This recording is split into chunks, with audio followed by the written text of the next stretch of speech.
The Dallas Cowboys are being backed into a corner. This is an impossible decision that they're going to have to make about their running back room, and it's not as easy as some fans make it out to be. So we'll break it down and much more on this episode of Cowboys Digest. Welcome in, everybody, to Cowboys Digest. I'm your host, Peter Vryonis, and I'm sorry about the long layoff there, but I will be back. I'll be back and better than ever with more daily Cowboys content. So if you're interested in that, make sure to hit that subscribe button because a large percentage of you who are watching these videos are not subbed to the channel, and it means the world to me. So thank you all for 3,000 subs. Really appreciate it, but let's not stop the support right there. And I want to get into this because this is something that has been on my mind here. The Dallas Cowboys clearly have a lot of needs in the upcoming draft, and I don't know if running back is one of them, considering the way that Rico Dowdle has been playing. And since Week 9, here are the top two leading rushers in the NFL, Saquon Barkley and Rico Dowdle. Dowdle is also third in yards per carry during that same stretch at 5.22. And we go even further here. Since Week 13, among all NFL running backs, minimum 20% of carries. He's fourth in attempts with 40, first in rushing yards with 243, 6.1 yards per carry, which ranks sixth in the NFL.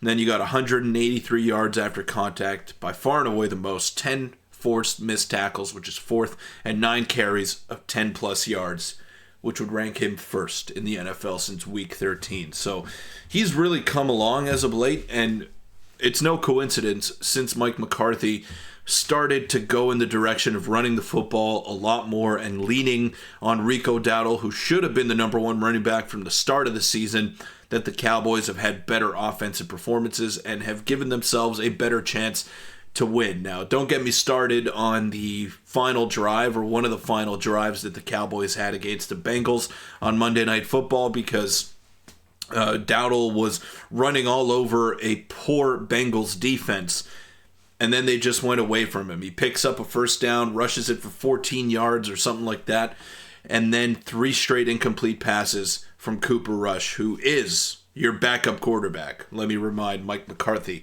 of that. And this is the other lens that you could look at it from. Rico is 34th of 46 running backs with 75 plus rush attempts in stacked box percentage this year.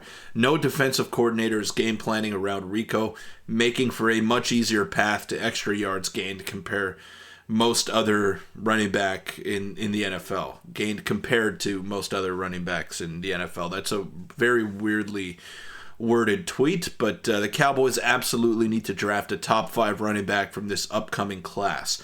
That is the other scenario that you could look at as well. Now, in fairness to Rico, I think teams are definitely expecting to run a lot more. Maybe they're not stacking the box because they don't respect him that much as a runner, but you have a backup quarterback under center, so teams are going to probably assume that you're going to run the football. And that's what the Cowboys have been doing, and as evident here since Week 9, he's got 485 rushing yards. And he's, since Week 13, he's rushed 40 times. So it just shows you that the Cowboys have been leaning on him. And teams are maybe not game planning from the offset to go out and stop Rico, but as the game goes along and as he's getting those long carries and getting more carries, teams are definitely adjusting. So I don't think this is fair to Rico, and I think he is a starting level running back. Maybe he's not elite to the level of Saquon Barkley and Derrick Henry and some of the other great backs that we see in the league today, but I don't think you need a guy like that. I don't think you need someone that will be elite at that position. I think you got to build from your line up, and then you go from there. You need to have a good offensive line. The Cowboys' O-line has been performing very well as of late, so which is why that's been opening up some holes for Rico, and the fact that they're leaning on him a little bit more. But the reason why I wanted to discuss this is because the Cowboys, as you see in a lot of mock drafts, are expected to take Boise State running back and Heisman finalist Ashton Jeanty. And this is a few different mock drafts that I went through, and you could just see that there's a lot of analysts that are picking the Cowboys to select Jeanty with what seems to be right now the 11th or 12th selection in the draft, in this upcoming draft. So definitely something to monitor there. And we remember what he said about the Cowboys. My family's all in Texas, all of the connections, all of the relationships. I just feel that would be the perfect city to play in. So Jeanty has made it clear that he wants to be a Dallas Cowboy. He appeared on Micah Parsons' podcast as well, and Micah was kind of saying, what do you want to say to all the teams out there? And sent a message out to Jerry Jones as well. But my counter-argument to this is that I love Jeanty as a player, and he's box office. He would be very exciting to have on the Dallas Cowboys, and a true workhorse as well, which is something that we need to acknowledge. But at the same time, the way that Rico has been performing, and the amount of volume that he has had lately, it goes to show you that with a good offensive line performance, with the game plan revolving around a running back, he can do some damage. And maybe the touchdowns aren't there for Rico. Maybe you need a goal line guy, which is why this guy is saying you got to get a top 5 running back. But I don't think you need to get Ashton Jeanty. I think you're better off getting a wide receiver to line up opposite of CeeDee Lamb and make his job a little bit easier, because he had 4 catches on the first drive or 5 targets, something like that, and then Cooper Rush just totally went away from him. I don't know what he's thinking. I don't know what his progressions are looking like, but that's unacceptable for your $36 million a year receiver to not touch the football in the second half or to barely touch it.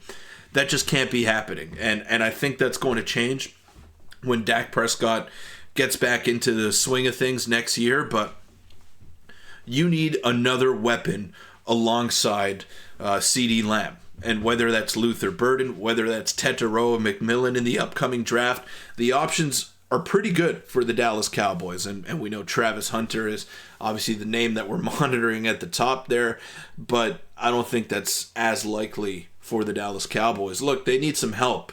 They need some offensive weapons, and I don't think the running back room is something that desperately needs to be addressed in this upcoming draft. I love Ashton Jeanty as a player, but I think you can go down to the 3rd round and draft a guy like Caleb Johnson from Iowa. I think that is another option that you could take if you're Jerry Jones and Stephen Jones, who are going to be ultimately making this decision. It's nice to have Jeanty, a workhorse that will be a lot of fun to watch. But again, I think you have a capable running back in your organization right now, and I think that is the least of your worries, or it should be one of the least of your worries heading into this draft, because Rico has been great as of late, and I definitely think that he can handle the workload of being a number 1 guy. Let me know in the comments down below. Do you want the Cowboys to draft Ashton Jeanty, or do you want to see them take a wide receiver or a defensive lineman, anything other than a running back in the 1st round? Let me know in the comments down below. And what do you think of Rico potentially being the starter heading into next season, being the full-time starter? You got to give this guy a full look, I think. He's earned that much. So let me know in the comments down below. I'll see you all tomorrow.